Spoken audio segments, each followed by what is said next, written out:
ASNA Wings provides an easy way to add a browser-based user interface to your existing RPG applications. And it does so without requiring any changes to your RPG logic. The presentation layer for Wings is an ASP.NET website. So another thing that Wings is good at is providing a jumping off place where you can functionality without changing or working with that RPG program in any way. Let me show you what I mean. Here's the basic Wings model. What we see here is a Wings app up in the left-hand corner there, and it's going through a Windows web server over to an RPG program on an IBM i. The workstation file data is routed through that green line up to the Wings application user interface. Now, the underlying RPG program drives the Wings displays. It governs what formats are displayed and when. There are times, though, when you need to customize the Wings app outside the purview of that RPG program. Because Wings is built on ASP.NET, we can easily extend its website with other ASPX pages. And these other ASPX pages live outside the boundaries of the RPG program. The RPG program doesn't even know they exist. So it looks something like this, where we've got the core Wings app running through the green line over to the IBM i, but now we can add ASPX pages that exist in the website but unknown to the RPG program. Consider the need for the Wings app to display a data dashboard for managers or to get a credit card authorization. Well, we could add an ASPX page and we could jump to that ASPX page from the Wings page, do some work, and then return the results of that work back to the Wings page, where perhaps we could put data into the Wings page that's going to go back to the RPG program. So this is how the whole thing works. And the other interesting thing about this is that these ASPX pages can have their own database connections so that they can connect not just to the IBM i, but to any other data store in the enterprise. They can be very powerful pages and add lots of complex operations and facilities and really build around and add value to your existing RPG applications. So let's take a look at how this works. It's really pretty simple. We'll minimize PowerPoint. We'll go to Visual Studio. I've got loaded up a Wings application. Let's run it. And we're going to make kind of a pretend use case here. So we'll sign into our application. This is just one of our standard demo apps. Nothing fancy about it. I'm going to go to the update operation. We'll get to this panel here. We're going to pretend like this is the one that we want to add some functionality to, or we want to get to some functionality from this web page. And let's pretend like on this page, we need to get a credit card authorization. Now, it's kind of an abstract exercise because this is really not the kind of page that you would do that on, but it's a good enough page for us to pretend. So typically when you do work like this, you want to pass some data from the Wings page out to the freestanding ASPX page and then get data back. And also maybe inhibit the typical flow of logic on this page in case the operator shouldn't be able to continue until that ASPX page tells you that you can. So we'll see how to kind of circumvent what the normal logic would be to stop this page from continuing without messing with the RPG program. So let's end this. Let's end this. Let's sign off. Let's just terminate this thing. The first thing we need to do, and this is almost the hardest part, is we need to add a couple of controls here. We're going to add a button to get us to the ASPX page, and we're going to get a label that it can show the results of an operation from that ASPX page. So here's the way I do it. There are probably a couple of ways to do it. I'm looking at the design time view of the page that we previously imported with Wings. And I'm going to split the window. I'm going to click split down here. Look down here at the lower left-hand corner and you'll see that I am down here clicking this guy right here, split. That lets me see the markup up at the top and then the design time view down here at the bottom. Now there's two kinds of controls on these pages. There's the Wings controls that start with DDS, and those are the ones that are kind of tied at the hip to the RPG operations. We don't want those in this case. We just want standard ASP.NET controls. I want to put a button and a label on this page. So the first thing we're going to do is click this customer number just to give us a context of where we are. Now this is kind of fiddly stuff messing with this markup in here, so be sure you've got a backup of your project. Fat fingers could fiddle this code up. For example, this thing here is very important, this /greater than sign, because it's ending this other tag, and we want to be very careful that we don't mess that up. So I'm going to go over to the toolbox, I'm going to go to the button, and I'm going to drag that button over to the markup, not down to the page, but to the markup. Now the next thing I'm going to do is copy from the control that I was kind of close to there, this style attribute. Now watch what happens here. We come down here to the button, we carefully add that style attribute. I'm going to close that style attribute. Okay, now we should be good. Now if I click this yellow line, we should see that's pretty much sitting right exactly where that customer number was. So let's move it. The way to move it is just to give it focus and drag it by that handle there. Now we can put it where we want to, and it's going to change this top and left position. Now I've also found that it's really a good idea to give these guys, especially buttons, widths and heights. So let's see, I think about a width of 150 pixels and a height of, I don't know, let's try 30 pixels first. And we'll click this down here. And that looks about right, I guess. Now let's give it a name. Button Get Approval. And then let's give it some text here that says Get Approval. And let's make sure, oops, Get Approval. Make sure that fits in there okay. It does. So now we've got our button placed. Oops, there's our button. Now let's also then add a label. Now I've still got on the clipboard that style position stuff from the other control. I'm going to go to the toolbox and get a label. I'm going to drag that label over to here. And I'm going to do the same thing. I'm going to paste its thing here. Now this guy doesn't so much need, whoops.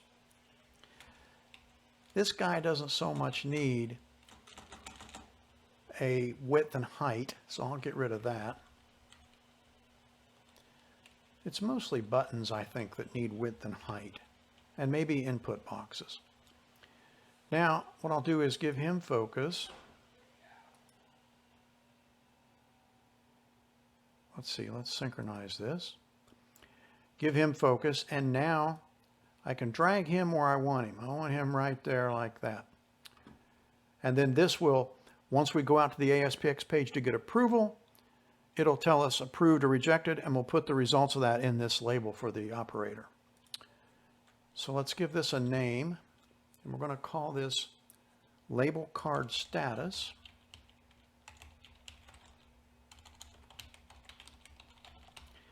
And I'm going to take the value, I'm going to leave the value there for just a minute because I want to check something. We'll come back to this text here in a minute and remove it. I also want to add one more attribute to this guy, and that is enable view state equals false. And what that'll do is clear it for us. Now let's run it. Let's see how good we are doing so far. I like to just use a stepwise fashion on this. It takes a little longer, but not in the long run does it take longer. Now we'll sign in.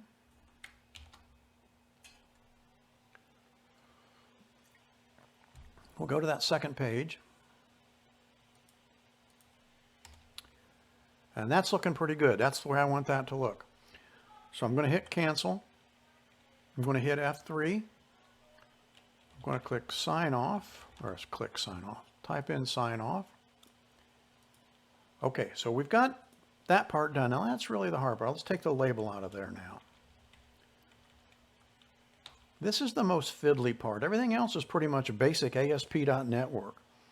We've got the user interface configured the way we want it. Now you should probably take a little more time with your CSS and make it look prettier, but you'll get the idea here. Now let's go to the Solution Explorer. And what we're going to do there is add a page called Card Approval. So I'll right click my Views folder. I'll say Add a Web Form.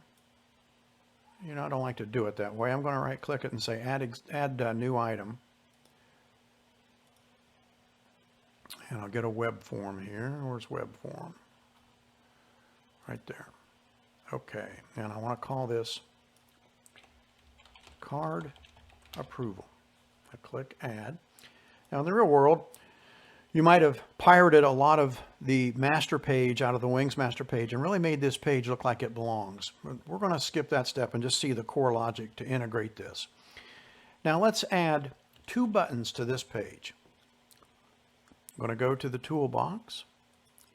This won't need to use absolute positioning. You could if you wanted to. I'm not going to. But I'm going to add 2 buttons. So the buttons that I'm going to add are button, approved, approved, and button, rejected. And then this button is going to say approve, and this button is going to say reject. Now if we look at this page, he looks like that. And what we're doing here is this ASPX page won't really do anything, but yours would have the logic in it to take whatever data got passed to it and do something to it. Now let's go back to our cust page, this guy right here, and let's double click this button here. And by double clicking that button, that'll take us back to his event handler. Now if you've not messed with the code behinds on Wings pages before, it's a little bit jarring because there isn't any code behind really in a Wings page. Most of it is wrapped up inside this object that got extended to build this form. So we're kind of by ourselves right now. So the first thing we're going to do here is say redirect, response.redirect to the card approval ASPX page. So now when our user clicks the button, we will be directed out to that card approval page. In the card approval page, let's go to that card approval page. Let's double click the approve button and let's double click the reject button and plug in the event handlers for those 2 clicks. And let's add response.redirect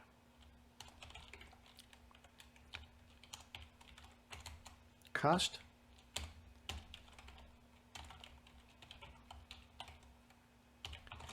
and I'm just going to copy that and stick it here as well.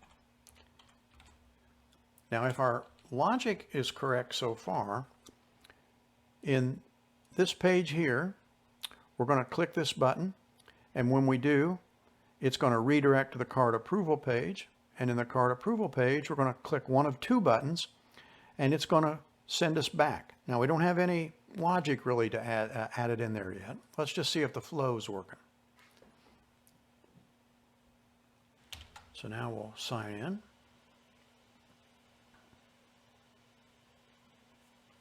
We're just checking logic right now. Not logic, but mechanics to see if we can get back and forth where we want to.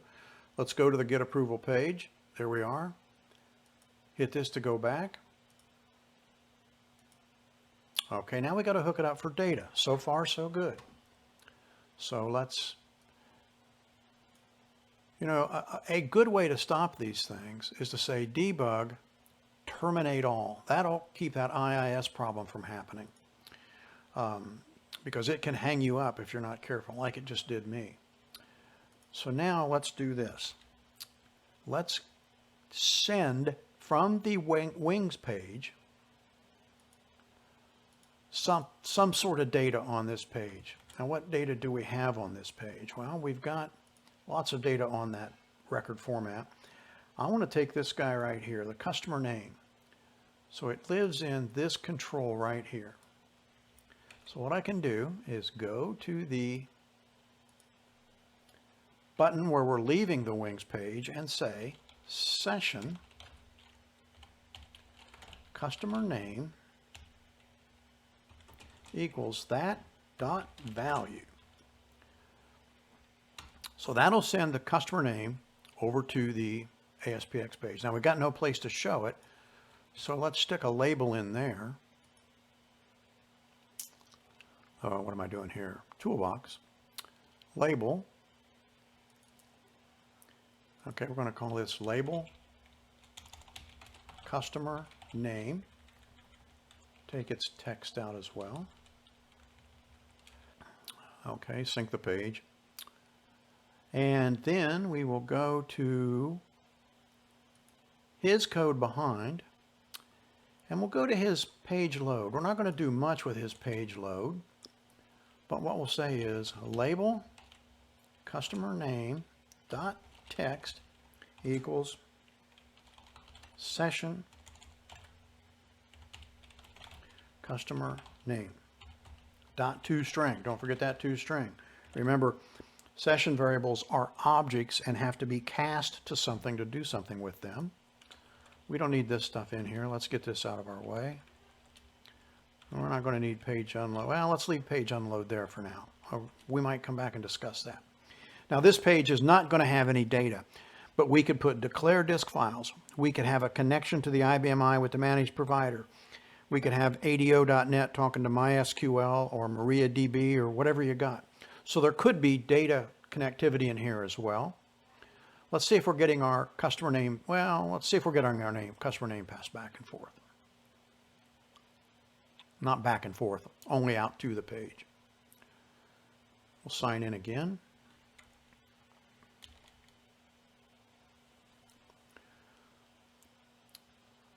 We got the first row is a goofy name.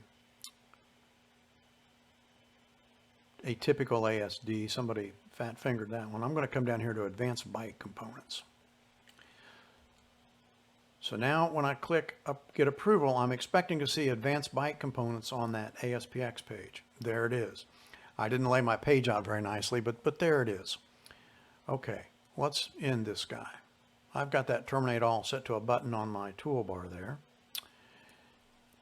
Now the next thing we want to do is let's go back to card approval and let's add two more things here. Let's say session dot card status equals approve and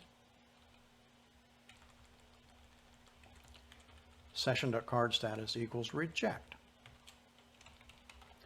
So now in our Wings page we can interrogate that session variable and report that on the page. So now let's go back to the page here, the code behind of our Wings page. And now this is where it gets kind of especially interesting. If you've never done any work like this before, you know, we don't have a code behind here. And in fact, when the RPG program data comes into this page, there's no form load, there's no code to look at because it's all wadded up inside here. Now inside this page, is this base class that this page is based on, there are two methods. Those methods are on copy display file to browser. Let's get them both stubbed in and then we'll talk about them. And then there's another one called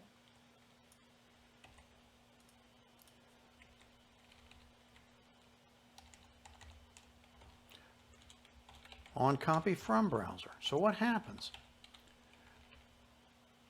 Notice this one says on copy display file to browser. So when the RPG program sends data to the Wings page, it calls under the covers this method inside this page's base class. Now what we're going to do is override that. Now to override something, you want to be sure and call its base method, and I want to do that down here too. It's a little bit like an event handler. So that this is, under the covers, the runtime calls that. Well, we want to still call that, but we want to add our own code up here first.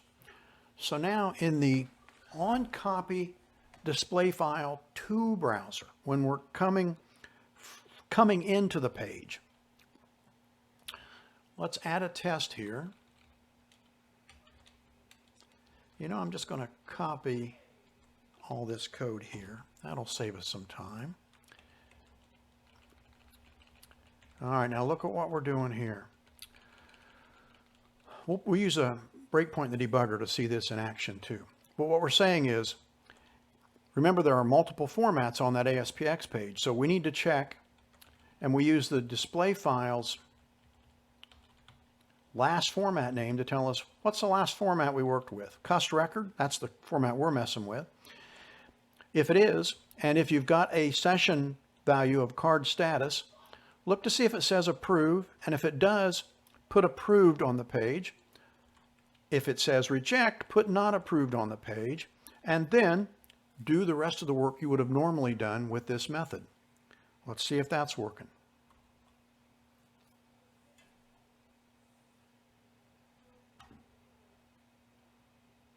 We'll log in again. Then we'll see it working once, and we'll put a breakpoint. I hope we'll see it working.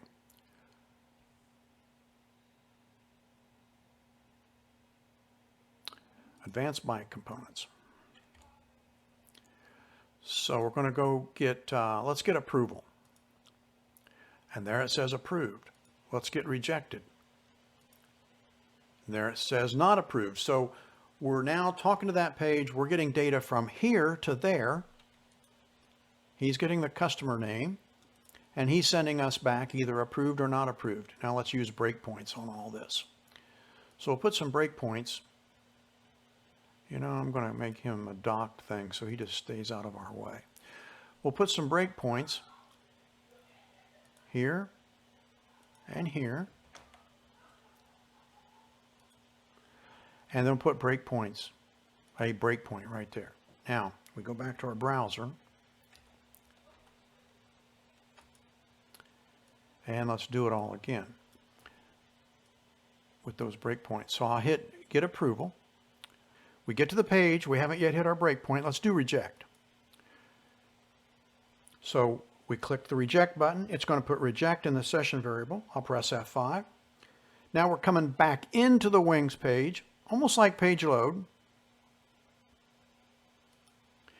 And we'll step through it. Are you on cust rec, the record format? Yes. Do you have a card status session variable? Yes. Does it have a value of approve? Yes. No. Does it have a value of reject? Yes. Put not approved in that. So that's how that works.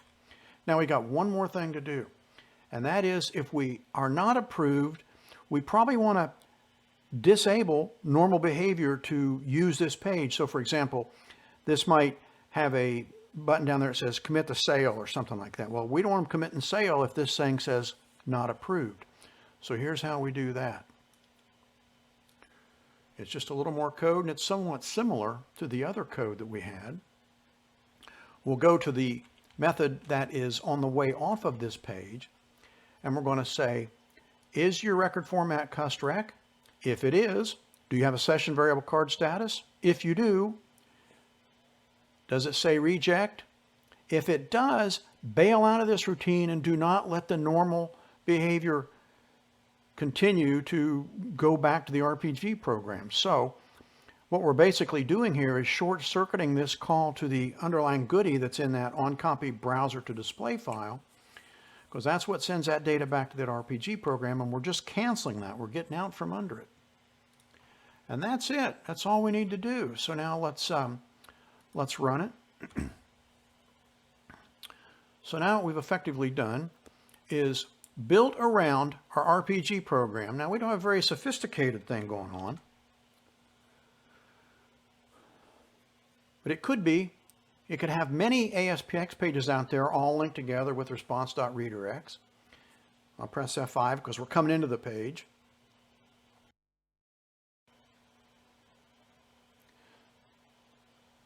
So we'll click Get Approval. And I think we'll hit a breakpoint here with this. Yeah, let's get rid of those breakpoints. I didn't get rid of them.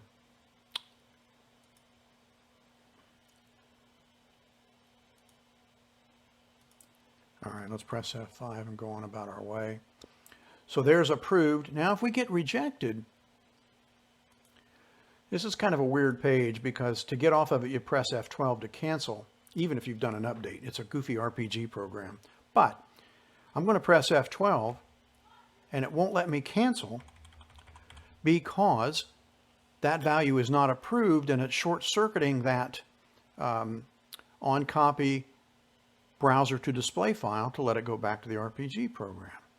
So, and you might want a cancel button that says cancel this operation completely or something like that, and you wouldn't disable that depending on your page. But that's how you do it. You jump out to a page, and the interesting thing is that you can be out here for 5 pages or 10 pages with database connections and all kinds of stuff.